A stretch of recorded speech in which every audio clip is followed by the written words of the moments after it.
Okay, everyone. So today's our anniversary,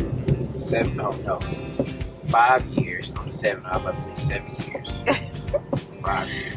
and we have some questions that we got from a thing that I'm a part of called Black and Married with Kids. So we started doing this, and Cedric started responding. I was like, "Oh no, we gotta record it." So it's not giving us a limit right now, man. So the first question is, and hopefully he can answer the way he just did. No shame, y'all. No shame. We're gonna answer honestly, and then y'all get to listen and watch. So the first question was, what lessons did you learn in this year of marriage? And I'll let him respond since he's driving. I learned to pick and choose my battles. We went through a transition in our life this year where we moved to another place.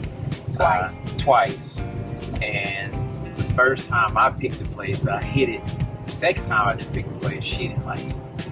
So then she started saying I should have just picked the place, I should have done all this. And I wanted to say something, but I was like, it ain't worth it. But I learned to pick and choose my battle. I learned that my wife is, she grew up in a semi-single parent home. She's seen her family's full of dominant women. So naturally, she's going to be a dominant woman.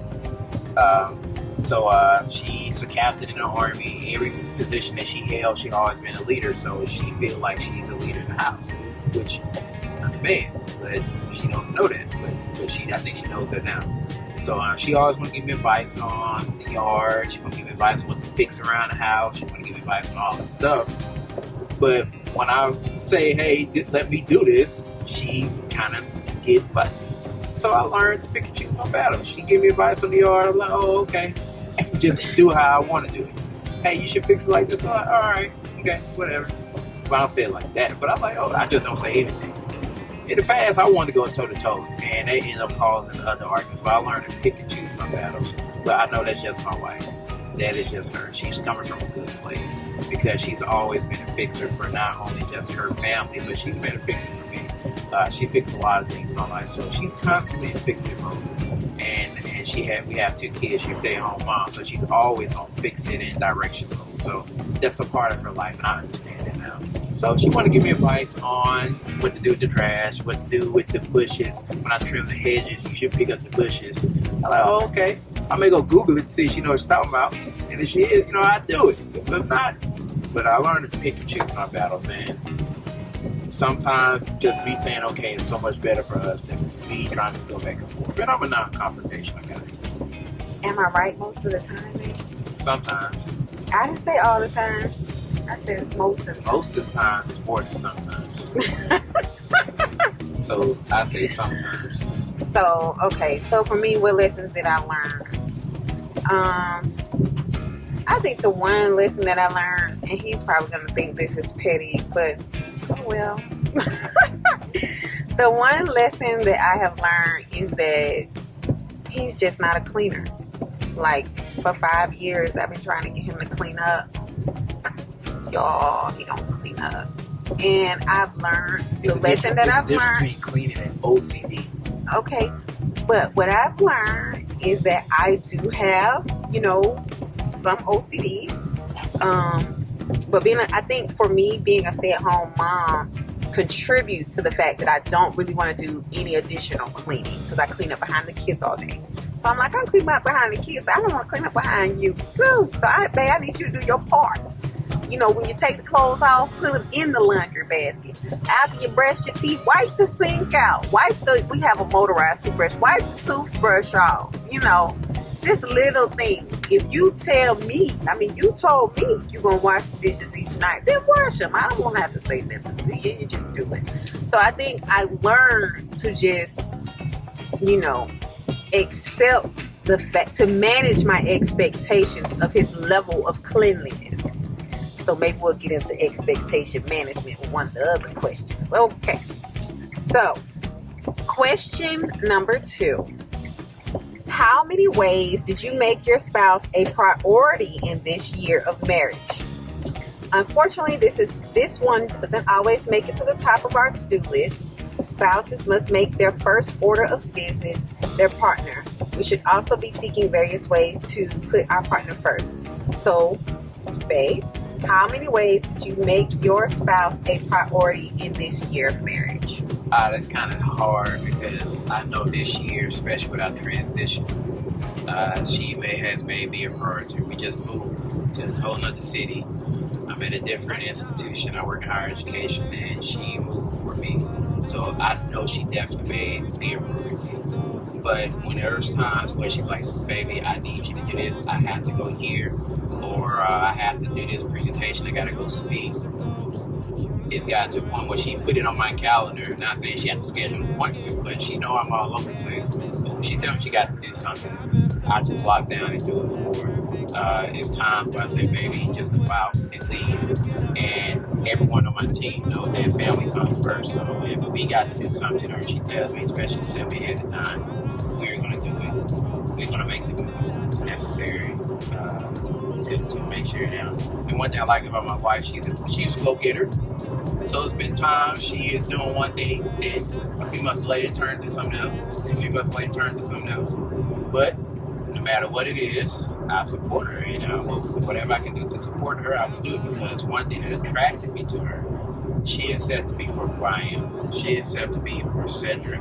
She accepted me for Sid, and she accepted me for all of it. So the least I can do, no matter what she's transitioning or going through, just be there for her. And so anytime that she want to do something on her own, do something on her organization, she want to go speak, or just get a break from the kids, she just tell me, and we just do it. He's right. So how many times did I make him a priority within our marriage? This year, maybe it's an exception for other years, but he was the priority this year. There's a lot of, like he said, a lot of transition that is happening in our marriage. So as his rib and as his wife, I felt the need for him to be the priority, because there were certain things that God had already, told me for him, and then he started creating the manifestation of those things through his life and what he was doing.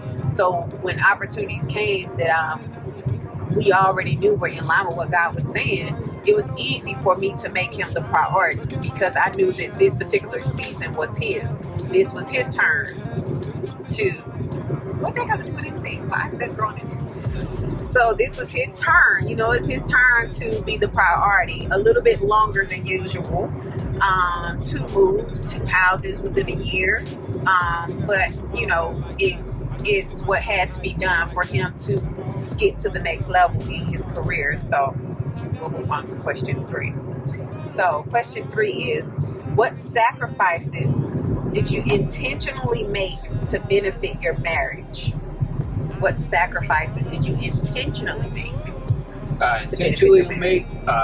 Sometimes working later, getting up in the morning and do work, because when I come home, I want to spend time with my family. So I don't want to be on my laptop. I don't want to be on my cell phone, which I still find myself doing. But sometimes I just put it down and spend time with them. And I wake up at 2 or 3 o'clock in the morning, respond to emails, work on reports. I do whatever I have to do. So it's a long day. So I can come home earlier. I go to work earlier. So get up, do what I have to do, and just come home. So those are some of the sacrifices. And sometimes when I know it's pressing things that I need to do at work, I just say I can't do it now, because I know Ebony got to go out of town, or I know she has to go to a meeting. I know she has to do some things. And also, just personal stuff. And sometimes I may want to buy a little trinkets, but I order her a shirt and go pick up some candy, or get an elbow arrangement. And I know I want to buy some Jordans, but I can get them for her because I love her. And then also, just when I make a sacrifice for our children, just making a sacrifice for her. Because one of the things she used to say when we first got together, I'm very selfish. But because she always say, I get stuff for you, but get stuff for myself. But I'm learning to get stuff what I for used my to say, kids and for my wife before I get something for me. So what I used to say was that every time he did something for me, it was because he was doing something for himself. I would want him to do something for me without doing something for himself. Get me something, go get me a shirt, but don't get yourself a shirt too. just do something for me that's just for me. Instead of every time you do something, it's like I'm the afterthought. Oh, let me get my wife something, because if I come home with something, she gonna say something. So I don't want to be your afterthought. I want to be your first thought, and your only thought. Think of me and only me, and not. I'm not saying forget about yourself, because we have to take care of ourselves in marriage. But what I'm saying is think of me and only me, and then, consider yourself. I know that may sound harsh the way I'm saying it. Maybe I'm not saying it right, but don't forget about yourself. But when it comes to me as your wife, think of me and don't forget about me in a way where every time I come up, you come up, or something else come up, I'm connected to something. Maybe I'm not saying that right, but hopefully you understand what I'm saying. So, anyway, so I guess that makes it my turn. What sacrifices have I intentionally made? Initially, my thought was none of my sacrifices were intentional. The sacrifices we have made, or that I have made, have not necessarily been intentional. I've been laid off of work, I've lost work, and we've worked our way through that, and that was sacrifice. But I think my intentional sacrifice was stepping down or stepping back a little bit, making the conscious decision not to nag him when he first walked in the house. Let him come home and get himself together, change his clothes or whatever, and maybe put the kids to bed. And then if I have something I really want to discuss with him, maybe talk about it after we put the kids to bed. But just learning how to take a step back, and hopefully he felt that difference, of just being able to come home, and even if he knows there's something I want to talk about, just waiting till the kid, giving him a chance to kind of digress from everything that's going on with work and talking about it later, instead of just bombarding him when he first comes in the door, because I got an attitude and I just want to, ramble everything off on him immediately. Okay, so next question. It says, what goals did you accomplish together in this year of marriage? You've accomplished quite a few. Yeah, one of the biggest goals I think that we accomplished is not only just having a great network to get me to where I am right now, but definitely always do my dreams and aspirations and my goals, short-term goals and long-term goals. But she always makes sure say, have you did this, have you did this, have you talked to such and such, or when you go to work, when you present, go do these things. She's encouraged me to do presentations at conferences, network, meet people, get outside my normal circle. There's been times she told me, like, hey, you need to go to frat meeting, you should do this. So, but she knew that would help me get to the goals that we have for each other, which is being in leadership role, which is me networking and meeting people. So those are some of the goals, and just some of the personal goals. She encouraged me to try to eat better, to use more natural products, to be conscious of what I listen to or do when I'm around my children. And those are small goals, to be more involved at the home and just those some of the small things. We have bigger goals, financial goals. She's working with me on that, and we made big strides on that, and we're still climbing to try to get there. But she made me conscious. She helped me identify the problems when I didn't want to identify them, and helped me hone in on this is what we can do to be better at this. This is what we can do to get ourselves to the next level. She is setting me up for success in the future.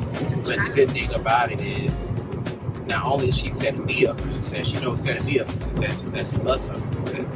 And she's going to be along for the ride. I'm just excited that she was with me when I wasn't anything. And now she's going to be with me when we reach that final plateau. Keep talking like it's a documentary, y'all. It's the truth. I appreciate it a little bit. And I think, he gave me all the accolades, but it's talking about goals that we accomplished together. And I think just to kind of like narrow down some of the things that he was talking about, I think what we've accomplished together is really learning how to function as a family, because we have two small children. People will tell you that having one child is one thing, but when you transition to two, it's a whole nother ballgame. So having two small children, our children are 16 months apart, so it's a lot of work, and just I think we've achieved quite a few goals with the kids, just with their intellect and them being involved in activities and things like that. I think that has played a major role in just like the overall development, look and feel of our family and what it is that we want to do. So, bada boom, bada bing. Next question. So the next question is, how did you overcome any challenges you faced in this year of marriage? It sounds so cliche, but it's the truth and it works. Praying. Before I approach her, I take a moment and I really pray. And just so people say put God first in your marriage, like for real, put God first. Whatever you believe in, put that first, because you have to be alright before you can even tackle it and really take care of yourself. So that's one thing, and then just being able to talk and not take it personally, if that makes sense. When we first got married, we used to try this thing called 5%. Pretty much 5% of a conversation you have with somebody is what they're really trying to say. Just imagine you're about to get fired. They call you in the director's office and be like, hey, you've been great, blah, blah, blah. I really like blah, blah, blah, blah, blah. But you fired. Instead of telling me all that, just tell me I'm fired. Just get straight to the point. You fired. Security escort you out the building. So we tried the 5% thing. Like, I ain't like the way you did this. I ain't like the way you kissed me. I ain't like the way we had sex last night. And then, but what we were doing, we was giving each other 5%, but the other person would come with another dagger, try like, oh, so you feel like that? Bam, bam, bam. So we was like going at it, and that got to a 5% got out of control, y'all. And it got to a point where we were giving 20% and just killing each other, and we'd go to bed mad, or we'd have a few days where we just beefing with each other. Now we still have arguments, but when we're mad at each other, it probably don't last no more than about 2 or 3 hours. And I'm usually the bigger person, and be like, look, babe, I love you, and I just smile at her and start laughing. And she can't keep a straight face, so I'm the bigger person. If I don't come to her, she's just gonna be mad all night. But I'm the bigger person because God is working on me. Well, don't let it fool you. Well, I'm gonna let him say what he said. It's fine. See, she's stirring up. See, I'm not stirring up. I'm not. So, how do we overcome our challenges? I agree with him with prayer. And I think, you'll read a lot of articles, you'll read a lot of books, but it's definitely important to learn how to argue. Learn how to disagree, or learn how to agree to disagree. Because if you don't, then every time you have a problem, it'll just become an even bigger problem, or you'll say nothing and it'll fester. So I think one of the good things for us is that we learn how to argue. We learn, each other's hot points, pinpoints, and learn how to deal with those areas and how to approach those areas, or we want to talk about those particular things, when to talk. Because he used to always tell me, it's right now not the time. This is the wrong time. And I'm like, every time I want to talk about it, can't be the wrong time. But it wasn't the wrong time. It really was the wrong approach. I was approaching it in the wrong way, in the wrong tone, because we're both musically inclined, so we can always tell tone. As soon as we speak, usually we know what's going on. So I agree with him. The pitch in her voice knows kind of crazy. He knows the pitch in my voice. When she's mad, her voice becomes very short, sharp. I'm like, okay, you about to bring some unnecessary stuff. I'm about to bring the heat, bring the sauce. But yeah, so I think the way we tackle things is definitely through prayer. He will tell you that I am a prayer warrior. I'm like, okay, let's pray. let's pray now. Let's pray about it. I'm the one. Let's pray every night before we go to bed. Sometimes before I can even pray, he sleep. I'm like, bro, wake up. Come on, we got to pray. But I know, I always tell him that. I be talking. I'm like, you're sleeping. I'm trying to talk to you. But I keep talking anyway. No worries. But I think, as women, we do have to realize we talk a lot sometimes. So they attention span's short. They can't hear all that. Just give them the meat and keep it moving. But anyway, so I think prayer is the biggest way that we handle a lot of our challenges, and allowing God to, heal us first, and then going to each other, really, really helped. So, next question. What were the highlights for you both as a couple in this year of marriage? Highlights, like high points. I ask him every day what are the 3 good things for the day. So this should be easy for him. Go ahead, babe. I think the high points are just, number one, just seeing the growth and development of our children. And it's a high point for me because I know that she is the sole provider and she is the one that's feeding this knowledge to our children. So that's very, very high for me. Another high point is that she's just bad. Like sometimes I look and I'm like, God damn, you fine. So I don't know what she's been doing, but her booty's looking good. So that's the high point for me. Of course, that's the high point for you. Another great high point is that the way she loves me. You know, I know sometimes she be pissed at me, but the way she loves me because being in Monroe is a lot of moving parts. Like I'm in a position where I navigate a lot of these different things, and it's good just to come home and just relax and just be Cedric, the husband, the daddy, and she allows me to do that. But she always has my back. Another great high point is just for us to transition as a family and be a unit. Like we are the Walkers and we're strong. Like we're a party of 4. The only thing we're missing is a dog, but we're not gonna get a dog in time soon. No, but the high point is just this has been a great year for our marriage. This morning she just asked me, she's like, how you feel? Like I'm happy. Like I'm happy with us. It hasn't always been that way, and it's kind of weird for people to say that because just 5 years in, like year 2 was kind of 2 and 3 was kind of tough for us. 2 and 3 was real hard for us. It was like to the point where it may not be a Cedric and everything, but we fought through it. It took to the point, and it's funny. It really took Ebony giving me children really just turned it for me because seeing her on that table, going through all that, it's like she did all this to give birth to my children. Even though we were going through seasons where I knew she wasn't happy with me, she still did that for me. And it took that. It really took that.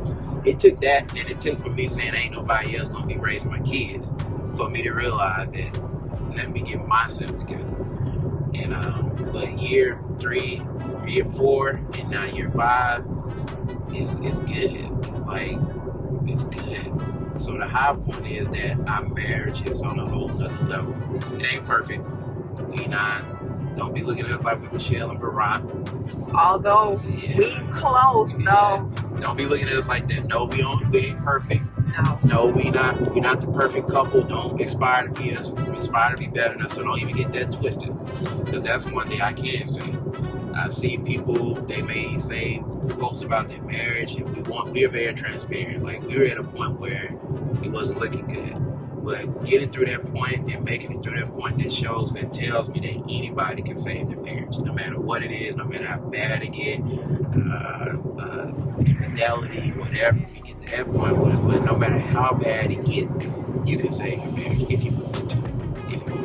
So I think the high point about this year has just been the fact that our marriage was on the 10th floor, and right now we're at the penthouse. We're on the 20th floor.